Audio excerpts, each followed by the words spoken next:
انت قطعت، انا بحسن اقطع بس ما حد بيحسن يجيب لي. انا جبته يا زلمه اقسم بالله 4 اقراص باللف الوحدي، والله باللف الوحدي 4 اقراص. طيب طيب، صل على النبي. عليه الصلاة والسلام. هسه نهايه الموضوع. حسنه، شو طلبت من ابو فاضل؟ نعم. شو طلبك من ابو فاضل؟ قلت لك يصير اولا كريم، ثانيا يبطل نسوانجي، طيب ما عندي يطلع مع بنات، يبطل نسوانجي، تمام. وثالثا يمشط شعره ويغير سرواله. هدول هم يعني مطالب كتير بسيطة تعتبر، ما لها هالقد اوفر.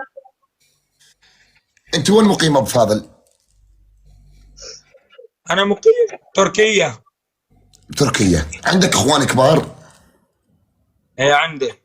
طيب انا بدي اعطيكم هديه مني الكل اثنين، لا دخل. بس بشرط. بس